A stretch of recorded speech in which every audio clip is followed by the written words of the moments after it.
Hi, everyone out there in virtual Commerce Pros world. I'm really excited to have this conversation with everybody today. I know how busy everyone is heading into the holiday season with especially the retailers that would be joining. So what I wanted to try to do was get as much meaningful information into about a 20-minute conversation as possible. And because of the format that we do where it's a listen-only mode until the very end, I want to make sure that it's not too long, that you're not having to slog through too much just listening, and that the information that's presented to you is meaningful enough that you feel like you can ask them good questions, and at the same time isn't so detailed that you're having to scribble through a whole bunch of notes. Speaking of, we'll definitely make all the slides available in PDF format to anybody that wants them. So you don't have to worry about taking a lot of notes or a lot of screen captures. All this information is out there for you. So talking about what we want to chat about today, we were at the Commerce Pros event as one of the partners in Object Edge. I get the benefit and the privilege of talking to a lot of my customers about what their true core challenges are. We also go to industry events around the country and around the world, and we get to listen to not only our own customers, but just people that are out there trying to learn about how do we transform ourselves. And it's such a heady question, and there's so many different moving parts to this, but one of the core themes that keeps on coming up is this conversation around culture, and this conversation about what role does culture play in transforming a business, not only digitally transforming it, but just transforming it or evolving it. And for the lack of being a little bit too simplistic, in my opinion, it's everything. Culture is the foundation, culture is the vehicle, culture is the destination in which we're bringing people together within our organizations to try to deliver on some common goal. Because at the end of the day, all of us, whether we're a manufacturer or a retailer or a service provider like Object Edge, we're all doing the same thing, right? We're bringing something to the market that we sell. So we produce something, whether it's a service or whether it's a product, we sell it and then we service it. Every business in the world for the last 10,000 years has done this, and they've done it under a layer of people. It's ultimately people that build something, sell something, and service something, and it's really simplistic. But I think sometimes with all the processes and all the meetings and everything that we go through in planning, we forget about that. So this is kind of a level set. And rather than talking very, very high levels, I wanted to go, at the end of the presentation, we'll go a little bit deeper. But this conversation is really talking about what role do people face, what role do people play when we're talking about digitally transforming ourselves in 2019. So when we talk about that, I think, and when we talk about digital transformation and what it means in 2019, I think we have to talk about what does digital transformation even mean? And there is no the definition, at least not one that I found. I think there's a lot of a definition. So I'm going to present to you, at least from my side, what a definition of digital transformation might mean for your organization in 2019. And quite simply, a digital transformation is improving your digital maturity to compete in an increasingly digitized world. And it's simplistic, but again, I think it's effective to think about it in those terms. How are we improving ourselves and how are we improving our digital maturity so that we can compete in an increasingly digitized world? And so when we talk about maturity, what I'm really talking about there is being able to deliver experiences or innovations that make your products more discoverable, learnable, buyable, and serviceable through digital channels.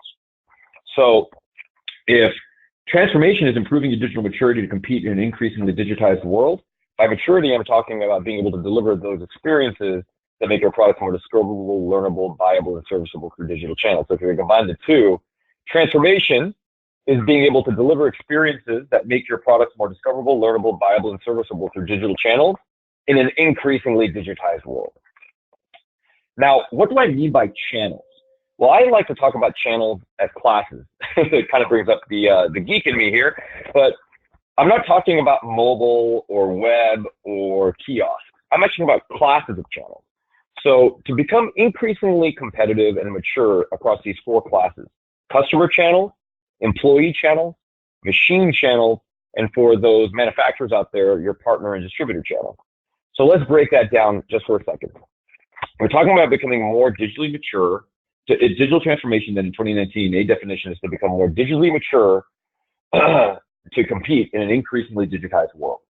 And by maturity, we're talking about making those products more discoverable, learnable, buyable, and serviceable across 4 types of channels: your customer digital channels, your employee digital channels, your machine digital channels, and your partner digital channels. And so when I say this, what I'm really talking about is becoming easy to do business with. So if you're on this call today, most likely you've been in business for 30, 50, sometimes 100 years. So you're very good at what you do. And being that the world is becoming more increasingly digitized, chances are you didn't get really good at selling through today's channels. You have a deep history and legacy in selling through channels that were prevalent 100 years ago, 50 years ago, 20 years ago. And we're all learning together how to become more effective at selling digitally through these channels. So these channels already exist for you today. You already have a customer channel. You already have an employee channel. You already have machine channels. You already have partner distributor channels. What we're talking about is how do you become more digitally mature across these channels. And when I talk about classes, then you can superimpose this across instances. So this is just an example. If you have a website, mobile, apps, kiosks, tablets, punch-out systems, when you start coming up with where do I want to become more digitally mature, you start looking at it across classes and then instances, and you just create a simple matrix. So you say something like, all right, for my customer channels, I have a mobile website, or I have a website that's digital. I have a mobile app that's digital, or a responsive app that's digital. I have native apps that are digital. I'm going to use kiosks. I'm not going to really hand them tablets, and I'm not going to give them a punch-out system. But these are all examples and instances of digital channels. And on the left there, you see classes of it. So again, for me then, as we go through this conversation about how culture impacts digital transformation, all we're talking about here is getting an alignment on what a digital transformation even means. So quite simply, it's becoming more digitally mature so you can compete in an increasingly digitized world. So what role does then culture and people play in that? So in order to talk about what role what people play and culture play in becoming more digitally mature, I think it's important for us to provide you some learnings that we've had, and what are your top 3 challenges in becoming more digitally mature? And again, this is our experience in servicing and being in the digital space over the last 20 years. What if I were to just boil it up and try to talk in broad strokes? What are the 3 biggest challenges that I've seen customers face in digitally transforming themselves? Well, number 1 is this conversation of what experiences should I even deliver across these channels, and what do they look like?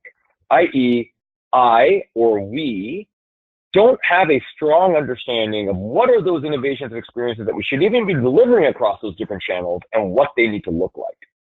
Second, even if I've defined what they should look like, how do I rapidly deploy these experiences across these different channels? I don't know what architectures and platforms are best for my organization at any given time. So let's stop right there. And I think this is a really important point to make. Why should you, right? I wouldn't take this as a negative. It's just an opportunity. If you are a manufacturer of radios, if you are a reseller of goods and services, distributor, let's say, of server racks and hardware, if you are a branded manufacturer of blankets, if you're a retailer of women's apparel and you manufacture and distribute other people's brands, you're not a technology company most likely, unless you've built that competency within. So even if you have people or groups of people thinking through what digital experiences you should provide across the 4 channels, how do you know what is the most modern set of architectures and solutions in order to rapidly deploy those experiences? And finally, number 3, who do I need to be? This is that big who question, culture question.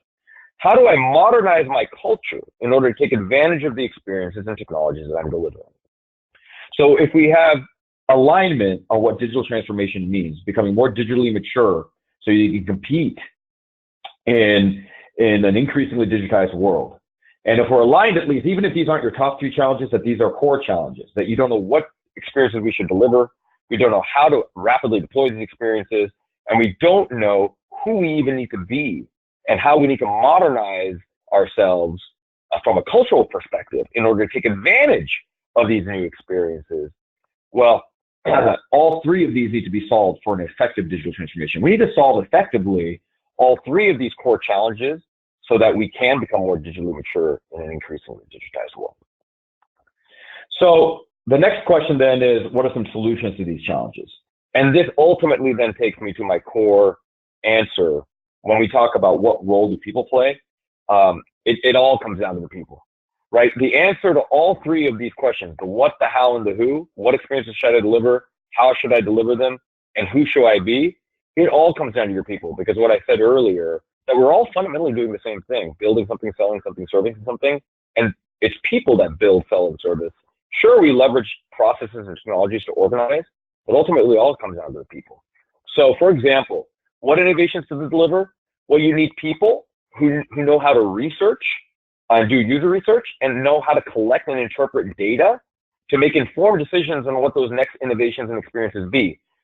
Some of the people on this call are very, very attuned to their customer base and know digital really, really well. For those of you, you can start making hypotheses on what are the right experiences across your customer, your partner, your employee, and your machine channels that are going to make you easier to do business with. But for the rest of us, even need to formulate the right hypotheses, I think we need to be doing user research and collecting data, and you need people to do that. In terms of how to rapidly deploy it, you need to understand modern architectures, for example, headless, and the strengths and weaknesses of various technology stacks and how they fit together to merge that and match that with what experiences you're ideating that you want to even deliver. So everything can be manipulated and technology can be manipulated so that you can eventually deploy an experience. What you want to be able to do in an ideal world is hypothesize that this experience is going to make me easy to do business with across one of my 4 classes of channels. And then you want to be able to rapidly deploy a POC and MVP of that experience and measure it. And then being able to take action on that measurement to say, yes, it's making me easier to do business with, or no, it's not. And again, this comes down to people. What people in your organization understand the modern architectures, and what people in your organizations understand the strengths and weaknesses of various stacks. And then who do I need to be, right? I think here, the best thing to do is to reference other organizational structures that have been successful in digitally transforming and align with one that works best for you. So let's, again, recap. Digital transformation, becoming more digitally mature so you can compete in an increasingly digitized world. Top 3 challenges are that we don't know what experiences to deliver, how to deliver them, and then who we need to be to take advantage of them. The solutions are in terms of what, learn how to user research, learn how to read and interpret data. Again, Motherhood Apple Pie, I know there's a lot that goes into this, but again, we only have a 20-minute webinar. Hopefully, even these high-level kind of ways of structurally thinking about it will help you. On the how to deliver, there's ways of going out there and researching modern architectures and what stacks are there to deliver specific experiences, rapidly deploy them. And then you can look at other organizations and how they've structured themselves that are farther down the digital journey than you and leverage that as a model for you. So I'm going to go a little bit deeper into that last solution, which is on the who side. Who do you need to be? And what does your culture need to be? Now, culture is, again, just like the word culture, just like the word transformation, digital transformation is very nebulous. I don't think there is the definition out there that defines culture as it pertains to the workplace. So I'm going to give you a definition. And I think about this as kind of like the culture wrap, right? The meat, the potatoes, and the gravy when you start thinking about culture. So the meat of it is this. The meat of it is, what is the structure of your organization? What are the roles in that structure? And what are the processes that tie them together? Now this, if you're on this call and on this webinar today, you have this today. You have the meat of your organization. You have a structure. You have roles within that structure, and you have processes that tie them all together.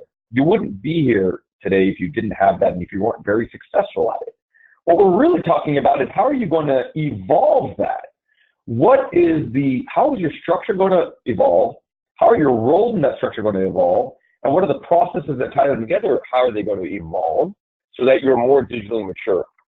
So what is your structure? What are the roles in that structure? And what are the processes that tie them together? That's the meat. The potatoes of it is, why do you have structure, roles, and processes? Well, it's effectively so you can set, execute, and measure your priorities. You have a structure, and you have people in that structure, and you have processes, so that ultimately you can set priorities, you can execute them effectively, and you can measure them. And then the gravy is that you can think about this at 3 different levels. You can think about it at your corporate level, your C level, how you structure your entire organization.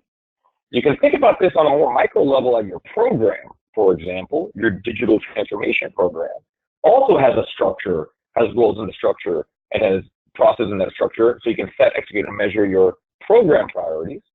And you also have this at the operational day-to-day level, whether it be a call center, whether it be logistics, and you have it there. So effectively, if we're talking about the culture rapid, if you will, it is what is your structure, what are the roles in that structure, and what are the processes that tie them together, so you can set, execute, and measure your priorities at the corporate program and operational levels.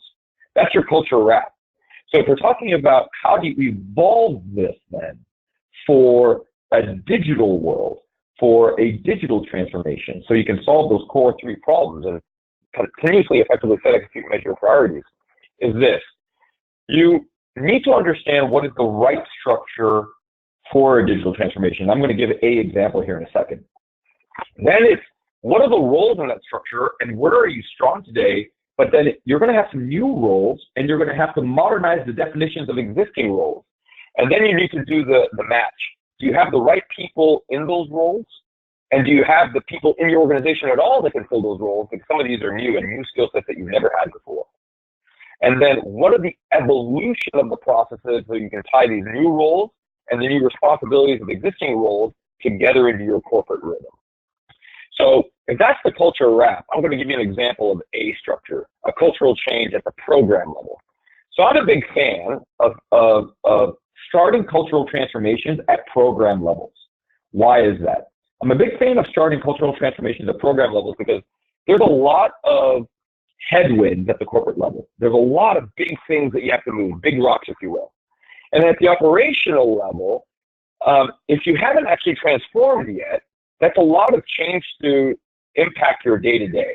But programs, specifically digital transformation programs, almost in itself have a momentum behind it that we're changing ourselves, right? So we're better, in my opinion, to start a digital transformation cultural change, or cultural change for digital transformation, than in the program that's bringing transformation in and of itself. So ultimately, then to tie it back to what I was talking about earlier, how can you look at your structure of your program, the roles in that program, and the process of your program, so you can effectively set, execute, and measure your program.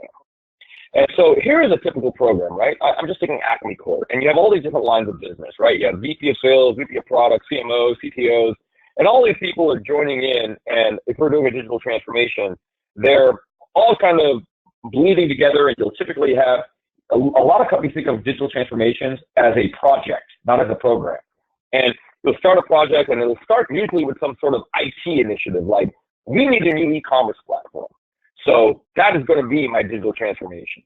I think that thinking in and of itself needs to be broader. The thinking is not that my digital transformation is my platform is my replatforming. My replatforming is simply enablement to a broader transformation of how I'm going to become more digitally mature, how I'm going to be delivering experiences that are going to make my products more viable, learnable, sellable, and serviceable, leverage it over those 4 channels that we talked about. So if you think about that, one of the most successful program structures that I've seen is the introduction then of a CDO, where a chief digital officer it basically becomes a service provider of transformation to the org. So you bring in somebody or you promote someone from within that is not an ERP person, that is not a database person, that is not a marketing person. It is someone that has experience in driving digital maturity, that has a track record of showcasing that if we do these things, I become easier to do business with across one or more of these channels. And then what ends up happening is all the lines of business donate really key roles, and we can go over the details. I can send you out some some thought leadership on this and some examples. But all the different lines of business then donate key roles to the CDO's team and says that these people represent my line of business and they know what we need. And ultimately then the CDO will leverage these people from each of the lines of business, and they will have their own development teams and QA teams. And they are responsible for then delivering transformation to each of the lines of business. And the prioritization about which line of business gets the experience transformation is a collaborative effort and prioritization. So the CDO's job will be to hold, that's not their only job. One of the methods that the CDO typically leverages is a series of cadence of meetings with line of business directors, as well as with the people that are donating, that have been donated to the CDO's group, to effectively prioritize what's the most important item in the line of business itself, and then collaborating with all the line of business leaders to say, okay, which line of business needs are going to get prioritized, and you have to have North Stars. Don't make it a personal or emotional decision. Get alignment on what the North Star of the company is, and then force the line of business owners to say, yes, this is our North Star, and have honest conversations. And in order to hit that North Star, we have to prioritize this one over the other. And when everyone's pulling on that same rope, you typically have organizational alignment at the program level that this is how we're going to be delivering these experiences that are going to make us more digitally mature. And then what magically ends up happening is people see that, wow, this is working. We're actually seeing movement. The common, let's say, skepticism of IT tends to go away, where people are like, IT takes too long to deliver. Now, a typical CDO will bring in a culture and will bring in a way of delivering POCs, MVPs, and then full-on experiences in rapid deployment methodologies, so that the organization then starts believing that, wow, we really are delivering digital transformations quickly. We really are delivering experiences that make us more competitive in an increasingly digitized world across my customer, employee, partner, and machine channels. And this is really working. And then you can leverage that to start impacting cultural change, because the change has already started then. And then you can start leveraging that momentum to make the same types of changes at the corporate and operational levels. Again, what are the structures? What are the process? What are the structures? What are the roles in those structures? What are the processes? So that you can set, execute, and measure the priorities across those three levels. And so with that, I'm right at 21 minutes. I very rarely make these things in time. It's something that I'm really passionate about, and there's so much to talk about. And again, we could talk for hours, or more specifically, I could talk for hours about this stuff. And if you guys are all involved, if we're all in the meeting, we could spend days probably discussing the merits and the ideas that we've discussed here. So just 30 seconds, I wanted to quickly talk about where people can find us. Object Edge, we are a firm that is an advisory firm and a consulting firm in delivering digital maturity to our customers. Our entire purpose of being is how can we help our customers and our clients become more digitally mature in an increasingly digitized world. We have core offices here in San Francisco, in Dallas, in Porto Alegre, Brazil, and Mumbai, India. And in case you're not able to get your questions in today, or if you're watching this as a recording, you can contact us across any of these digital channels, if you will. You can email me directly. You can go out on our website and request some assistance. You can tweet us, and you can find us on LinkedIn.